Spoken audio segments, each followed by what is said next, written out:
مسلمان اپنی جان کی ہلاکت کو نقصان نہیں سمجھتا، اللہ کے راستے میں جانے والی جان کو وہ اپنے لیے نعمت اور سعادت تصور کرتا ہے۔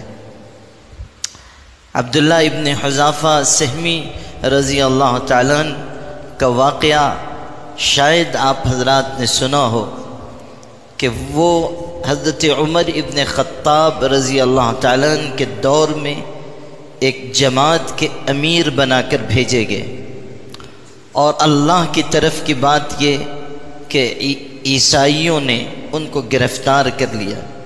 وہ پورا دستہ، وہ پوری جماعت گرفتار کر لی گئی۔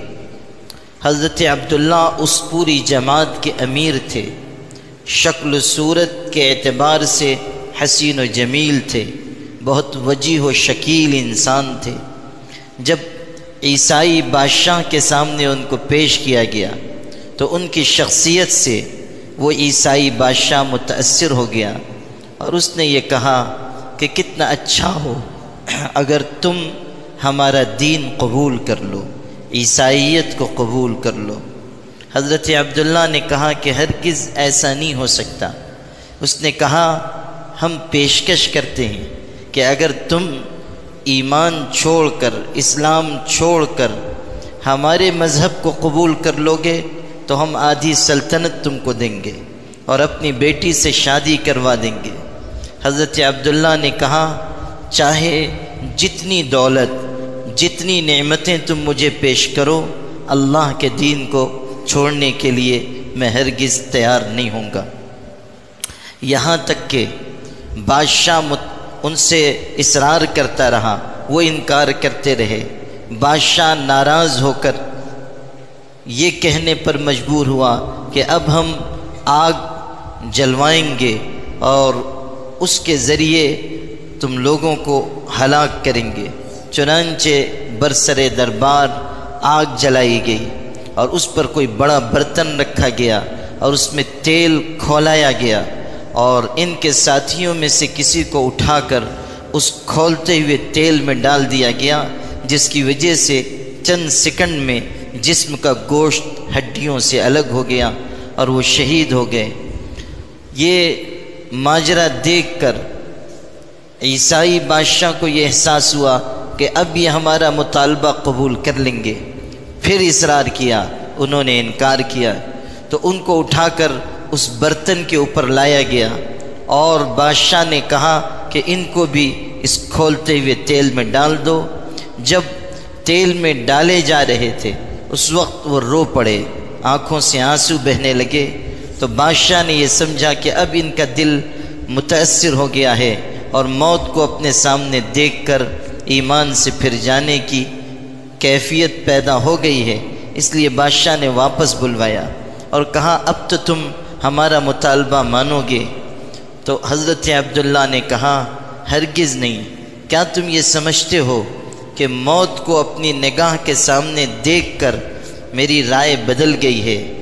سنو، میری آنکھ میں آنے والے آنسو اس وجہ سے نہیں آئے کہ میں موت سے ڈر رہا ہوں، بلکہ جب تیل کے قریب مجھ کو پہنچایا گیا تو مجھ کو یہ احساس ہوا کہ اب چند سیکنڈ کے بعد میری جان چلی جائے گی، میں اللہ کے دربار میں چلا جاؤں گا، اس کے بعد دین کے لیے کوئی خدمت انجام نہیں دے سکوں گا۔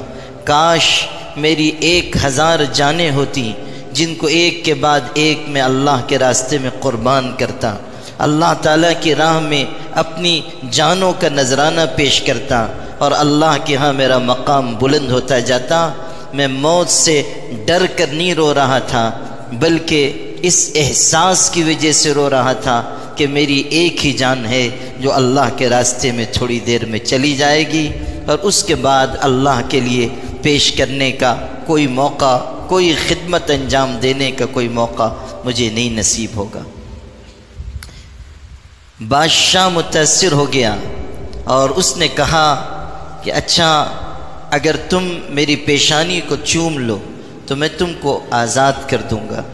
تو انہوں نے کہا کہ اگر آپ وعدہ کریں کہ میرے سب ساتھیوں کو چھوڑ دیں گے تو میں پیشانی چوم لوں۔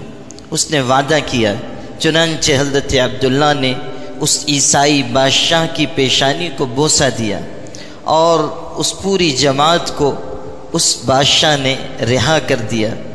جب یہ دستہ، یہ جماعت مدینہ منورہ واپس آئی اور حضرت عمر ابن خطاب رضی اللہ تعالیٰ عنہ کو یہ پورا واقعہ معلوم ہوا تو حضرت عمر نے اپنے دربار میں یہ خوبصورت بات ارشاد فرمائی کہ عبداللہ ابن حذافہ نے بہت ہی ایثار و قربانی کا مظاہرہ کیا، ایمان پر استقامت کا مظاہرہ کیا، اور ایک عیسائی بادشاہ کی پیشانی کو چوم کر انہوں نے اپنے ساتھیوں کو رہا بھی کروا لیا۔ اس لیے تمام مسلمانوں پر لازم ہے علی کل مسلم ان یقبل رأس عبداللہ ابن حذافہ وانا ابدأ بذلک۔ ہر مسلمان کے لیے لازم ہے کہ وہ حضرت عبداللہ کی پیشانی کو بوسہ دے، اور اس کی شروعات اور ابتدا میں خود کرتا ہوں۔ چنانچہ حضرت عمر نے ان کی پیشانی کو چوما اور پھر جتنے لوگ وہاں موجود تھے ان سب نے حضرت عبداللہ کی پیشانی کو بوسہ دیا۔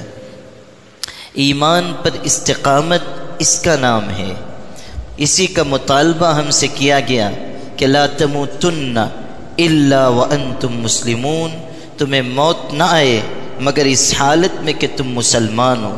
ہر مرد کے لیے، ہر عورت کے لیے، ہر جوان کے لیے، ہر بوڑھے کے لیے، ہر لڑکے کے لیے، ہر لڑکی کے لیے، پڑھے لکھے کے لیے، بے پڑھے لکھے کے لیے، سب سے اللہ کا یہ مطالبہ ہے اور سب کے لیے اللہ کا یہی حکم ہے کہ لا تموتن الا وانتم مسلمون، ایمان ہی پر زندہ رہنا اور ایمان ہی پر دنیا سے رخصت ہونا۔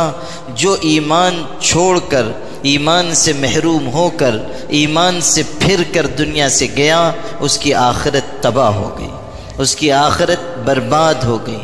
قرآن مجید ہمیں بتاتا ہے کہ ایسے ایمان والے اس کائنات میں تھے جنہوں نے آخری سانس تک ایمان کے اوپر جمنے کی ایک مثال قائم